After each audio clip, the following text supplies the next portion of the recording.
ऐसा नहीं, वो तो ऑलरेडी हमारा वो स्टेटस हमारे महाराजा साहब ने दिया हमारे लोकल लोगों के लिए, हमारे लोकल डोगराओं के लिए, उनकी आइडेंटिटी के लिए। यहाँ का मालिक यहीं का होगा। आप यहाँ पे हमारे सिर पे अगर बाहर वाले ला के इन्वेस्टर ये सारे बाहर के ला रहे हैं, क्या जम्मू कश्मीर में इन्वेस्टर नहीं है? क्या जम्मू कश्मीर में बिजनेसमैन नहीं है? क्या जम्मू कश्मीर में इंडस्ट्री लगाने वाले दमदार आदमी नहीं है? बिल्कुल है, क्यों नहीं है? वो कर रहे हैं, क्यों नहीं? देखिए यहाँ एग्रीकल्चर लैंड को आप एक जवाब दीजिए, एग्रीकल्चर लैंड को ना। अरे भाई साहब, रोशनी एक्ट में आपने क्या किया? अगर आपकी सरकार ने रोशनी एक्ट करके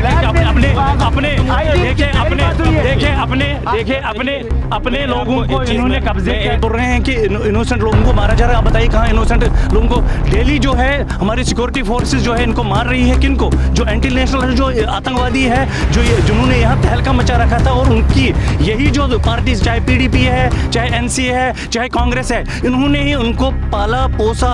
और जब पिछले 3 साल से 370 जब हटाया गया, उसकी आड़ में ये हिंदुस्तान को लूटते थे। वक्त हो तो हम इनको यहाँ से भगा भी, ये खुद ही भाग जाएंगे, इनके पास जवाब नहीं होंगे हमारी बातों के। मतलब बीजेपी को भगा, ये बिल्कुल बीजेपी की बात कर रहा हूँ मैं। आपके चैनल के माध्यम से एक बात और बोलना चाहता हूँ, आने वाले टाइम में अगर ये इलेक्शन करवाते हैं, क्योंकि यहाँ सेंटर की सरकार है, इलेक्शन कराएंगे ना, इनको इनका जवाब मिल जाएगा। जो पब्लिक है ना, वो इनको फूलों का हार नहीं बनाएगी, जूतों का हार बनाएगी, वो देख लेना। रिकॉर्ड आपको बोल रहा हूँ, अगर ये हार गए यूपी तो ये नहीं कराते चुनाव जम्मू कश्मीर। बिल्कुल, ये लिख के ले लो आप।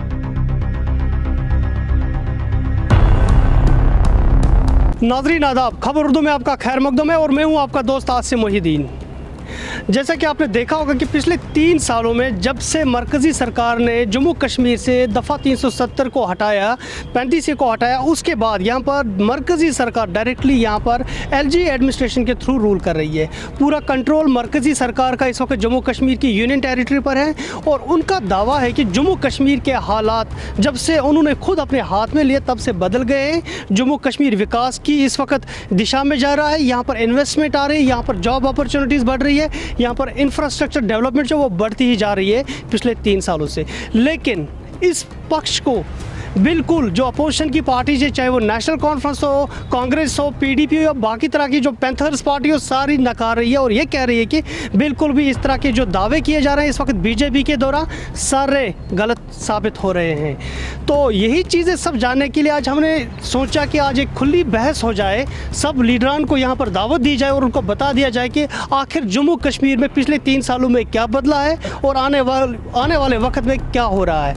हमारे साथ जो जुड़े हैं इस वक्त हर Mohinder Singh, president displaced Kashmiri Sikh conference के, Vijay Raina district spokesperson Kulgam and sarpanch Divsar जो बीजेपी के हैं, इसी तरह से साहिल सिंह लेंगे है हमारे साथ जनरल सेक्रेटरी यूथ कांग्रेस के, गौरव कपूर है हमारे साथ सीनियर वाइस प्रेसिडेंट है नेशनल कॉन्फ्रेंस के, Parshottam Singh Parihar state secretary panthers party हमारे साथ, संजय मनहास सीनियर कांग्रेस लीडर हमारे साथ हैं, बानो प्रताप सिंह हमारे साथ है जम्मू के यूथ लीडर हैं, इसी तरह से साहिल करनी है youth secretary national conference Jammu. सबसे पहले हम बात करेंगे बीजेपी के साथ और उनसे पूछेंगे कि बीजेपी ने जम्मू कश्मीर में 3 सालों में क्या किया। जैसे आपने देखा कि पिछले 3 साल में जैसे 370 और 35 को हटाया गया, तब से आप देख सकते हैं कि जम्मू कश्मीर में जो अराजकता फैली हुई थी हद से ज़्यादा, लोग डरते थे कश्मीर जाने से, बोलते थे टनल के पार जाएंगे, पता नहीं है हमारे साथ क्या होगा, हम जिंदा लौट भी आएंगे कि नहीं आएंगे। आपने देखा होगा कि डे 1 जिस दिन 370 तोड़ा गया 5 अगस्त को, उसी दिन से पत्थरबाजी वहाँ बंद हो गई। उसी दिन से जो भी असामाजिक तत्व थे हिंदुस्तान के कश्मीर में जो ऑपरेट करते थे, चाहे पाकिस्तानी थे या कश्मीर के जो अलगाववादी थी, जो ही उनको बंद कर दिया गया, उनको अरेस्ट किया गया, क्योंकि वो हमेशा लोगों को वर्गलाते थे, उनको हमेशा मतलब सपोर्ट करते थे। तो आपने देखा होगा कि तब से बिल्कुल तो आपका मानना है कि जो कश्मीर में जो मिलिटेंसी वो ख़त्म हो गई है? देखिए, मिलिटेंसी पूरी ख़त्म नहीं हुई है, लेकिन उसमें वो ख़त्म हो रही है, क्योंकि आप देख रहे होंगे डेली 2-2, 3-3 एनकाउंटर। डिफेंसिव पे जो मिलिटेंसी उसको डिफेंसिव पे लिया बीजेपी ने। बिल्कुल, वो अभी बिल्कुल। क्या ये सच है? देखिए, मेरे भाजपा ने मित्र ने इतना बड़ा मजाक मुझे लगता है मेरे साथ खड़े खड़े कर दिया। ये कह रहे हैं कि जी 370 जाने के बाद जब से बीजेपी ने रूलिंग किया है, ये मिलिटेंसी ख़त्म हो गई, ये हो गया, पत्थरबाजी बंद हो गई। ये क्यों नहीं बोलते कि किलिंग्स ज़्यादा हो गई? सिविलियंस किलिंग्स कितनी ज़्यादा हो रही है, फेक इनकाउंटर्स कितने ज़्यादा हो रहे हैं, उन चीज़ों की तरफ ये जा रही नहीं। ये अपना बेसिकली क्या है कि इनका एक माइंडसेट है कि पूरे हिंदुस्तान को अब ये दिखाना कि भाजपा जब से ओवरटेक किया है इसने JNK को, तब से JNK एक नई रफ्तार पकड़ चुका है। लेकिन मैं कहता हूँ सबसे वर्स्ट टाइम जम्मू कश्मीर का जो है वो इस वक्त चल रहा है, चाहे वो एक पॉलिटिकल लोग हों, चाहे वो आवाम हो जम्मू कश्मीर की। हम लोगों को इस मरकज़ी सरकार ने एक बैगर की तरह बना दिया जो सेंटर के दरवाजे पे खड़ा है अपने हुकूक के लिए, जो हमें महाराजा, आज जहाँ हम खड़े महाराजा जी का स्टैचू सामने है, जिन्होंने हमें खुद हमें वो जो हुकूक हमें दिए थे वो आज इन्होंने हमसे छीन लिए।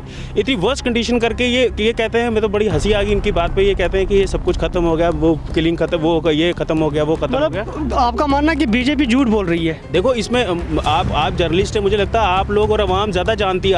आज तो हमारी अवाम जम्मू कश्मीर की, मुझे लगता है हमारे पॉलिटिशियन से ज़्यादा अवेयर है, उनको पता है कि असलियत हालत जम्मू कश्मीर की इस वक्त क्या है। आप कभी सड़कों पे घूम के देखिए, आज भी इतने खड्डे हैं, एक्सीडेंट हो रहे हैं, गंदगी पड़ी हुई है, नौजवानों को नौकरी नहीं मिल रही, कभी अभी वो मेडिकल वाले हैं वो स्ट्राइक पे बैठे हैं, ये सब चीज़ें इनको नहीं देखती। मतलब ये अपना खुद का बच्चा हो तो तकलीफ़ है, किसी और आम इंसान का बच्चा है तो तकलीफ नहीं है। मतलब कि कहने को तो आप तो कुछ भी कर सकते हो, लेकिन असल में जो है वो ज़ीरो है। जब इनकी हुकूमतें थी, जब ये यहाँ हुकूमत कर रहे थे, आप मुझे बताइए, ये भी रोज़गार की बात बता रहे हैं, क्या यहाँ इन्होंने कितनी इंडस्ट्रीज़ लाई? क्या इन्होंने कभी यहाँ लोगों के रोज़गार के बारे में कुछ सोचा? कभी कुछ पैसा यहाँ आया?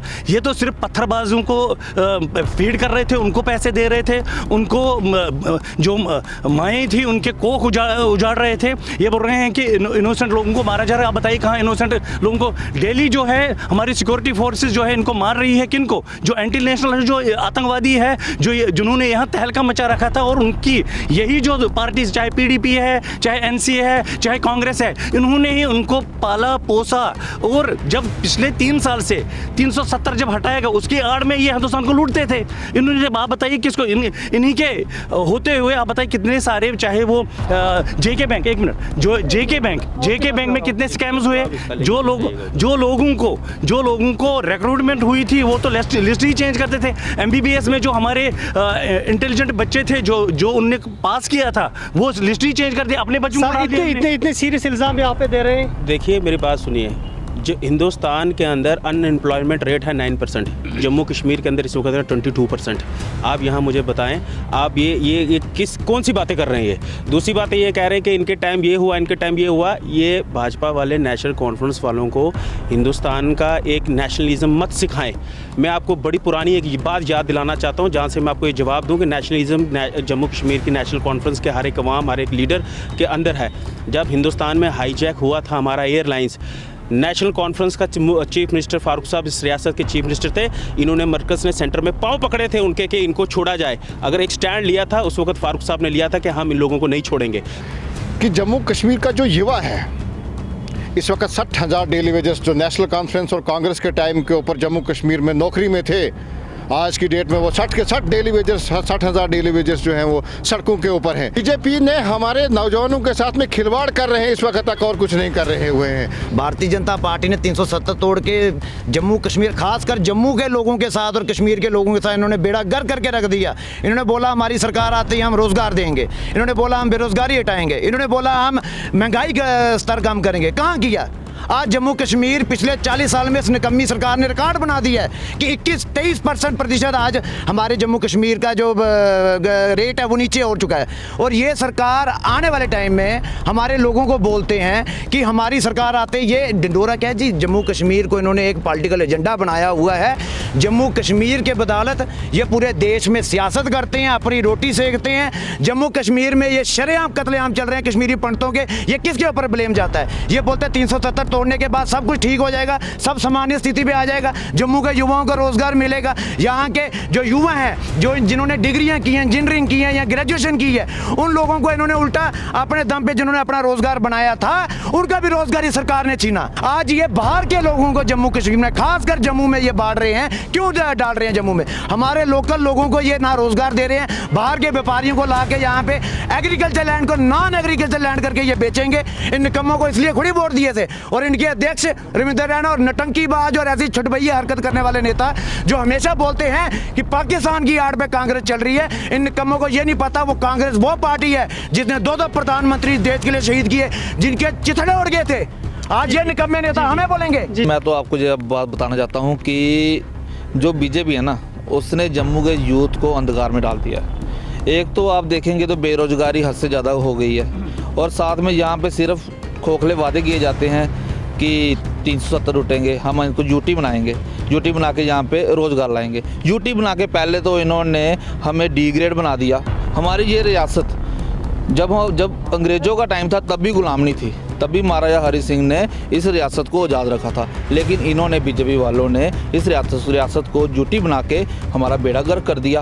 के चैनल के माध्यम से एक बात और बोलना चाहता हूँ, आने वाले टाइम में अगर ये इलेक्शन करवाते हैं, क्योंकि है सेंटर की सरकार है, इलेक्शन कराएंगे ना, इनको इनका जवाब मिल जाएगा। जो पब्लिक है ना, वो इनको फूलों का हार नहीं पहनाएगी, जूतों का हार पहनाएगी, वो देख लेना आप। सर हमने आपकी बात सुनी। हमारे साथ हरमोहिंदर सिंह भी है, जो प्रेसिडेंट है डिस्प्लेसड कश्मीरी सिख्स जो है, जो ये 1990s में यहाँ पर आए थे, जम्मू आए थे, जब वहाँ पर मिलिटेंसी हुई थी। उनसे भी हम बात करें, लेकिन उनसे बात करने से पहले हम दोबारा बीजेपी के पास जाते हैं, उनसे पूछते हैं कि रैना जी से पूछते हैं कि ये जो इतने आपके आरोप लग रहे हैं आप पे, जो कुछ भी नहीं हुआ इनका, अगर हम सुने तो कुछ भी नहीं हुआ, पूरी मतलब की तरह से बीजेपी को बैकफुट पे लेते हैं ये, तो आप कहाँ अपने आप को देख रहे हैं? मेरे मित्र अभी बोल रहे थे कि ये धर्म की राजनीति करते हैं।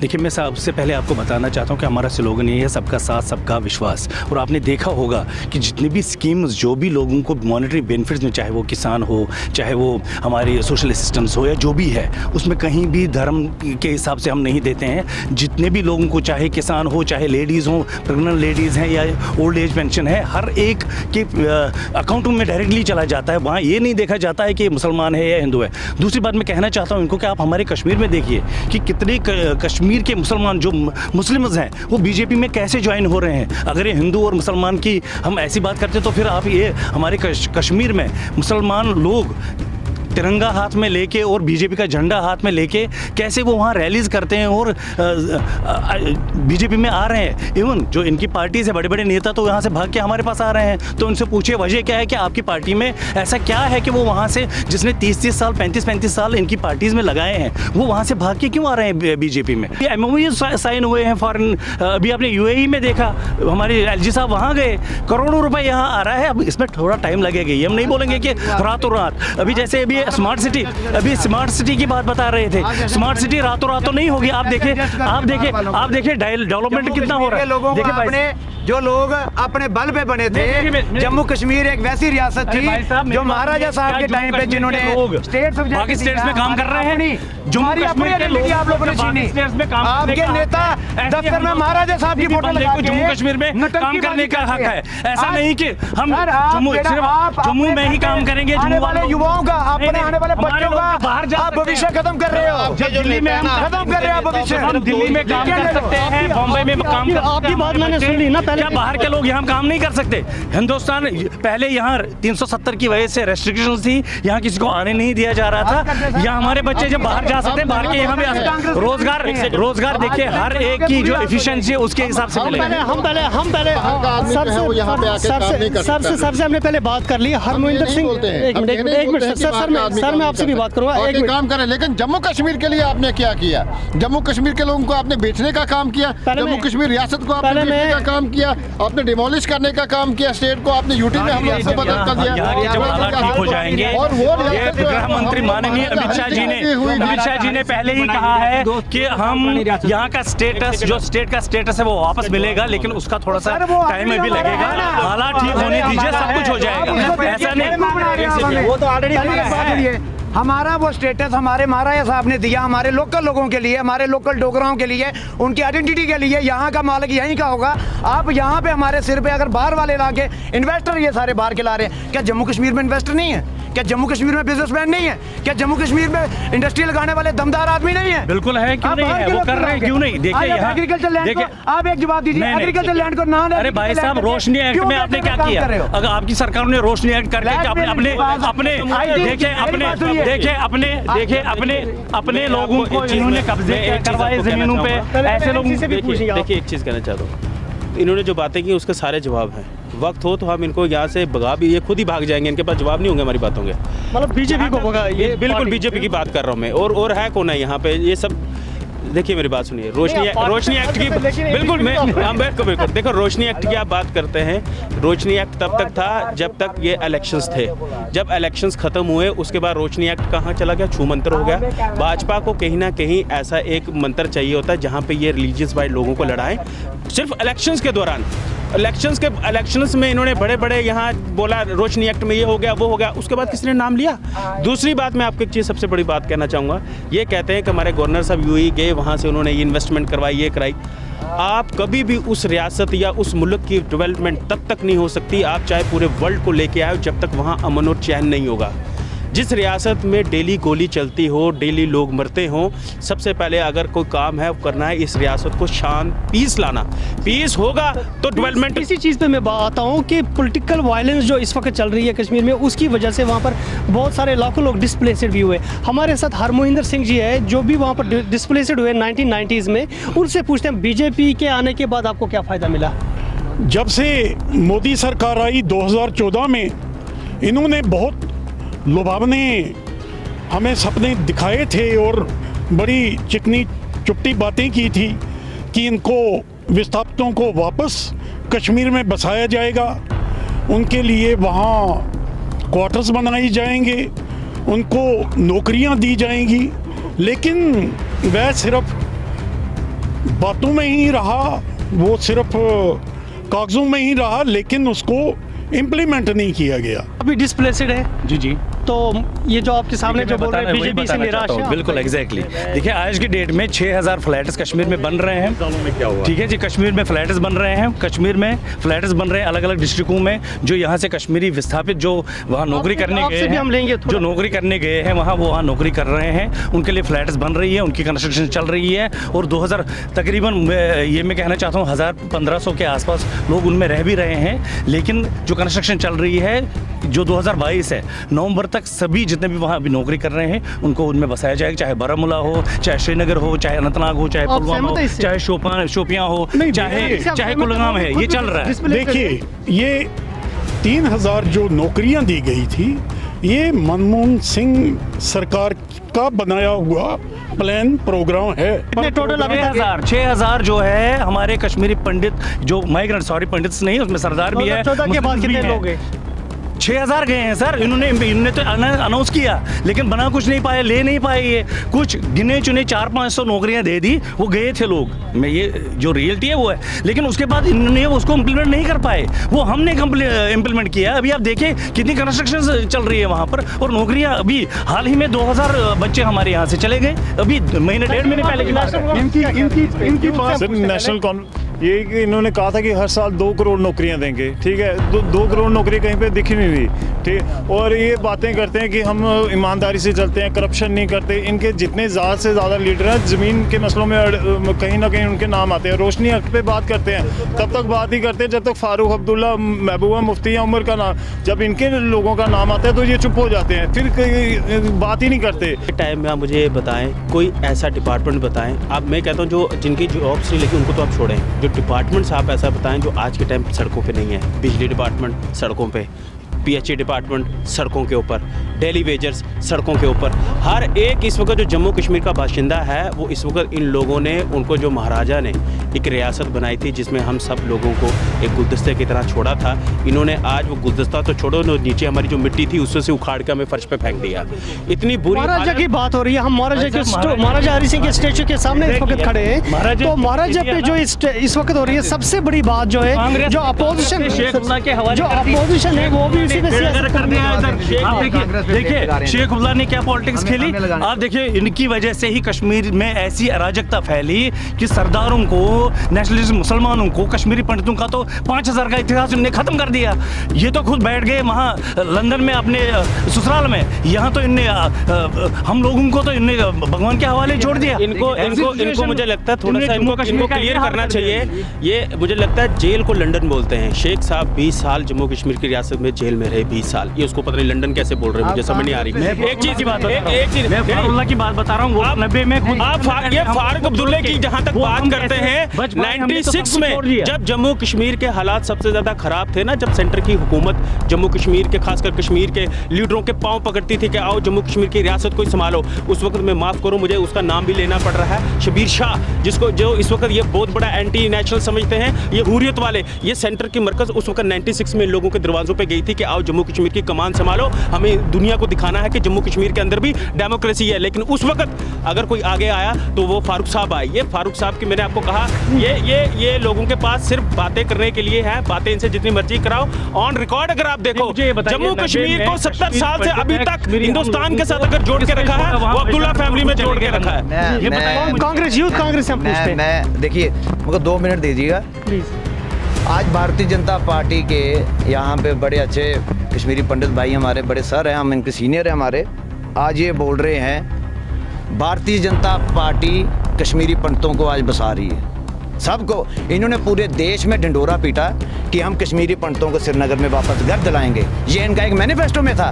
पर आप उनकी कब्रों पे सियासत कर रहे हो, उनको मार के। आज हमारे जम्मू का बंतलाब का लड़का है, टीचर था उधर, उसको थ्रेटें आती रही, फिर भी उसके प्रिंसिपल ने बोला नहीं लाइव वीडियो चलेगी, मोदी साहब ने देखना है जम्मू दिल्ली से। मतलब वो वीडियोग्राफी दिखानी थी और लोगों को, देश के लोगों को दिखाना था कि देखिए हमारे कश्मीरी पंडित कैसे बसे हुए हैं। ये ऑन रिकॉर्ड बात है, उनकी फैमिली वालों ने बोला कि हमें पहले ही व्हाट्सएप ग्रुपों पर थ्रेटें चल रही थी कि अगर आपने प्रोग्राम किया हम आपको मार देंगे। ये सब इंटेलिजेंस रिपोर्ट इनके पास थी।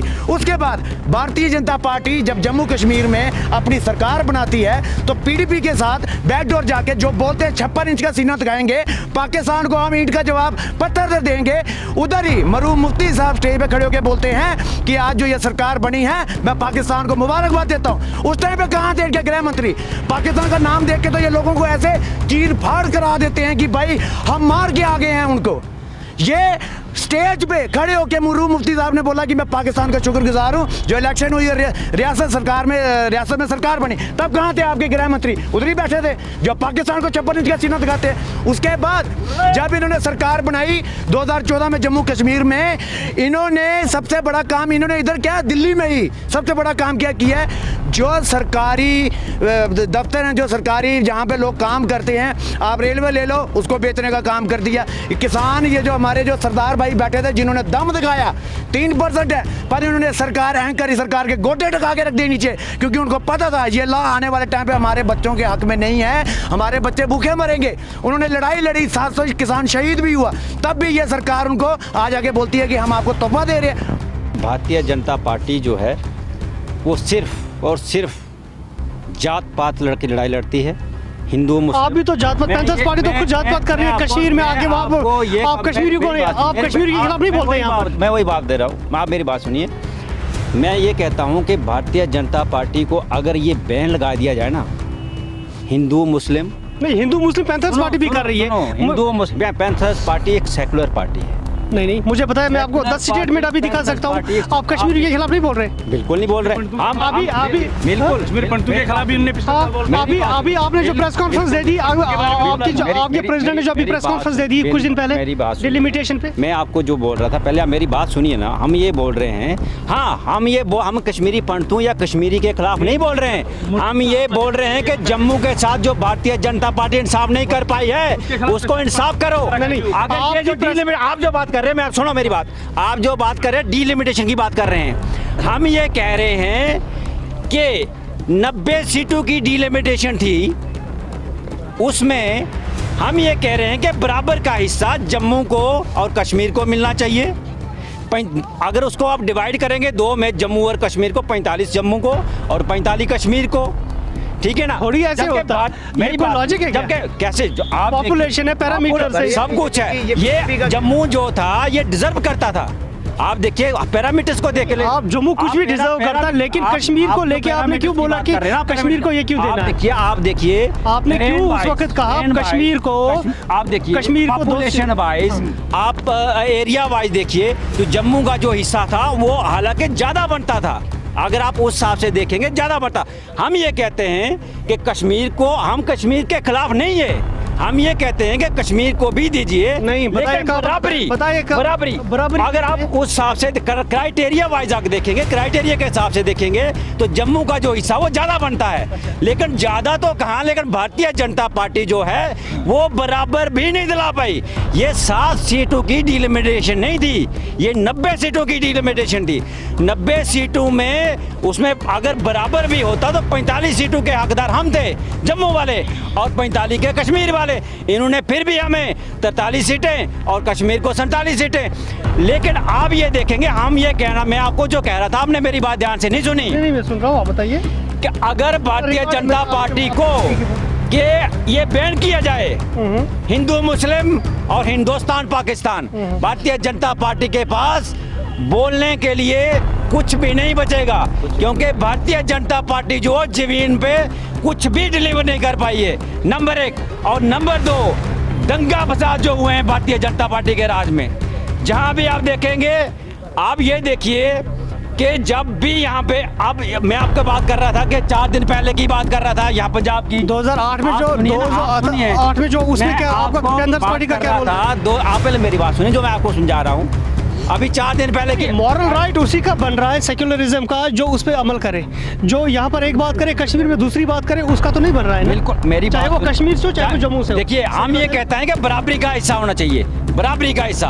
पैंथर्स पार्टी जो ये कहती है कि कश्मीर को भी मिले लेकिन जम्मू को भी मिले। नहीं, आप दंगा फसाद की बात कर रहे हैं ना? दंगा फसाद की मैं बात कर रहा हूँ ना आपको, मैं आपको वही बात बता रहा हूँ कि भारतीय, जब आप पॉलिटिक्स ऐसी खेलेंगे, जब आप राजनीति ऐसी करोगे, जब आप लोगों एक दूसरे को साथ लड़ाएंगे, ये मेरा भाई मुस्लिम है, मैं हिंदू है, अगर आप इसको मेरे खिलाफ भड़काएंगे, अगर उसको आप मेरे खिलाफ लड़ाएंगे तो नेचुरली मेरे दिमाग में भी ऐसी भावनाएं उठेंगी।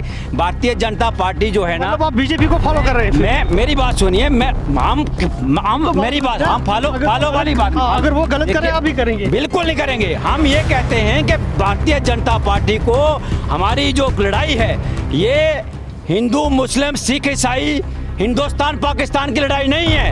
हमारी जो लड़ाई है एक सेकुलरिज्म की लड़ाई है, एक इंसानियत की लड़ाई है, हक और इंसाफ की लड़ाई है। और पैंथर्स पार्टी जो है वो हक और इंसाफ की आवाज़ हमेशा उठाती है और उठाती रहेगी। और हम साथ साथ में ये भी कह देना चाहते हैं कि भारतीय जनता पार्टी ने 2014 से लेके आज तक जम्मू कश्मीर में नहीं, पूरे हिंदुस्तान में जो किया है ये सारी जनता ने देख लिया है। और आने वाले वक्त में भारतीय जनता पार्टी को जनता उसका हिसाब देगी, भानु प्रताप, मैं आखिर में आपसे ये पूछ रहा हूँ क्योंकि हमारे पास टाइम भी कम है। हाँ, तो जो ये डिलिमिटेशन की बातें हो रही है उसमें मतलब जम्मू को बोल रहे हैं कि बीजेपी ये कह रहे हैं कि हमने जम्मू को हक दे दिया है, जम्मू से अब लीडरशिप उभरेगी, यहाँ पर जो एक पॉलिटिकल कैपिटल बन जाएगी जम्मू कश्मीर की, तो आप उसमें अपना भविष्य आप क्यों निराश लग रहे हैं? आपको क्यों नहीं लग रहा है कि कोई एक वाइब्रेंसी आ रही है? आपको बात कर रहे हो आप डिलिमिटेशन की बात जो कर रहे हैं, इन्होंने एक कॉन्स्टिट्यूंसी नहीं बनाई रामगढ़ में। क्यों बनाई? क्योंकि वहाँ पे सुरजीत सिंह सलाथिया ने ज्वाइन कर ली बीजेपी, वहाँ पे उन्होंने अपना भी लीडर को फिट करना है। हमारी जम्मू वेस्ट देख लो, 1,30,000 आबादी है, यहाँ भी इनको करना चाहिए था कि यहाँ भी ये बनाते, लेकिन इन्होंने कुछ नहीं किया। इनके मैं आपको बात बताता हूँ, जब इनकी सरकार आई, जब इन्होंने पीडीपी के साथ सरकार बनाई, तब ये पाकिस्तानी नहीं थे। आज महबूबा मुफ्ती पाकिस्तानी है। इनके राज में असेंबली में पाकिस्तान जिंदाबाद के नारे लग गए, फिर भी ये चुप रहे। इनके राज में श्रीनगर में बी पार्टी हो गई, कह रहे थे हम ऊपर सो रहे थे, नीचे बी पार्टी चल रही थी। ये कोई हिंदू नहीं है, ये कोई मुस्लिम नहीं है, ये सिर्फ एक सियासत करते हैं, वो करते हैं धर्म पे। और इन्होंने चाहिए इनको वोट बैंक। लेकिन मैं जनता से तो हाथ जोड़ के ये विनती करूँगा एज ए यूथ कि यूथ अब अगर अपनी सुरक्षा चाहता है तो बीजेपी को वोट न डाले, कैंडिडेट देखे, कैंडिडेट को वोट डाले, उसके बाद अपने आप फैसला हो जाएगा कि जम्मू के हक की बात कौन करता है, क्योंकि ये जम्मू की हक की बात नहीं कर सकते। एक से एक नेता इनका भ्रष्टाचार में फंसा है, एक से एक नेता इनके पास कोई ऐसा चेहरा नहीं है जो एक साफ चेहरा लोगों के सामने पेश करें। ये बाकी पार्टी के नेताओं को ये आईटी की रेड डला के, सीबीआई डला के, उनको डरा डरू के अपनी पार्टी में डाल देते हैं। ये कर क्या रहे हैं? पंजाब में भी यही कर रहे हैं। ये उधर आईटी और सीबीआई डाल देते हैं बीच में। ये इनके जो मोटा भाई गुजरात वाले वो सियासत ही यही कर रहे हैं। उसके बाद जम्मू का एक भी नेता आप बता दे जो भ्रष्टाचार नहीं हो। इनके टाइम में भ्रष्टाचार अपनी पराकाष्ठा पार कर चुका है और जनता ने तौबा तराही माम कर चुकी है। और ये लोग ऐसे हैं जो आसमान पे थूकने वाले का थूक पलट के उन्हीं के मुंह पे गिरेगा। ये लोग वैसे, जनता ने ऐसा जवाब देना है इनको। यहाँ पे आप देख सकते हैं, यहाँ पे आने वाले ये कह रहे हैं ना नेक्स्ट ईयर इसी साल सितंबर अक्टूबर में इलेक्शन होगी। आप देख लेना, अभी ये इलेक्शन नहीं कराएंगे। इनको पता है, इन्होंने अपना चेहरा देख लिया है कि पब्लिक इनका स्वागत कैसे करेगी। आप ये मेरे बात नोट कर लेना, रिकॉर्ड रख लेना कि अभी इलेक्शन नहीं कराएंगे जी। इनको पता है कि यहाँ पे इलेक्शन कराई और जूतों से स्वागत होना और किसी चीज़ से स्वागत होना नहीं। जी मैं माफी चाहता हूँ, इस तरह के अनपार्लियामेंट्री लैंग्वेज को हम यूज नहीं कर सकते हैं। आप नकार सकते हैं, लेकिन प्लीज ऑन दी रिकॉर्ड आपको बोल रहा हूँ, अगर ये हार गए यूपी तो ये नहीं कराते चुनाव जम्मू कश्मीर। बिल्कुल, ये लिख के ले लो आप। के बारे में जी मैं आपके पास आ रहा हूँ। क्या इलेक्शन आप नहीं करवा रहे हैं बीजेपी यहाँ पर? देखिए ऐसा कुछ भी नहीं है। जैसे डिलिमिटेशन माननीय गृह मंत्री जी अमित शाह जी ने बताया है। देखिए सबसे पहले ये अनपार्लियामेंट्री लैंग्वेज अभी यूज़ कर रहे थे, मोटा भाई न जी मैं आई एम सॉरी। वो गृह मंत्री हमारे हैं। मतलब होता है बड़ा भाई, गुजराती में मोटे भाई को बोलते हैं बड़ा भाई। अनपार्लियामेंट्री लैंग्वेज कुछ और जहाँ पर मैंने कहा। चलिए मैं वही कहना हूँ कि जो हमारे गृह मंत्री वो मेरे वो बीजेपी के बुढ़ापे निकलेगी, यूथ की बुढ़ापे निकलेगी। अगर मैं यूथ हूँ, अगर मैं ये बातें नहीं बोलूंगा तो इनको क्या असर पड़ेगा? इनके कान में जूं तक नहीं रेंगती, इनके सामने पता मर जाए उसको पानी नहीं पिलाएंगे। देखिए गृह मंत्री वो हमारे ही नहीं है, सबों के गृह मंत्री हैं। जैसे प्रधानमंत्री बीजेपी के ही नहीं है, वो सबों के प्रधानमंत्री हैं। तो अभी आप क्या बोल रहे थे? इलेक्शंस के बारे में, कब आप इलेक्शंस के जो ही डिलिमिटेशन खत्म होगा, देखिए आपको पता ही है कि डिलिमिटेशन का जो कमेटी है वो इंडिपेंडेंट एंटिटी है, ठीक है। जिस हिसाब से वो करेंगे वो अभी होने ही वाला है कुछ दिनों में, शायद हमें यकीन है कि जनवरी या फरवरी में उसका हो जाएगा। उसके तुरंत बाद फिर इलेक्शन का प्रोसेस शुरू हो जाएगा। इसमें कोई इशू नहीं। जी आप बता रहे हैं कुछ डिलिमिटेशन में आप कुछ निराश लग रहे हैं। हाँ, मैं आपके माध्यम से बोलना चाहता हूँ कि जो डिलिमिटेशन हुआ यहाँ, जिसकी इन्होंने कुछ दिन पहले ऐलान किया था, उससे सिख समुदाय बहुत निराश है। सिखों को क्यों अनरिप्रेजेंटेड रखा जाता है? इस बार हमने डिमांड रखी थी कि हमें 2 सीटें कश्मीर प्रांत से और 2 सीटें जम्मू प्रांत से रखी जाएं, नहीं तो हम आने वाले इलेक्शन का बहिष्कार करेंगे और हम अपने आप को ठगा हुआ महसूस करें। नाज़रीन, ये थे हमारे साथ आज हमारी सच क्या और झूठ क्या, ये बहस यहाँ पर खुली बहस चल रही थी महाराजा हरि सिंह के स्टैचू के सामने। आपने सुन लिया इनकी बातें। इनकी जो ये लोग हैं अपोजिशन से काफ़ी निराश है, लेकिन बीजेपी ने भी अपना पक्ष रखा यहाँ पर हमारे सामने। दीजिए अपने मेज़बान आसिम मोहिद्दीन को इजाज़त। खुदा हाफिज़।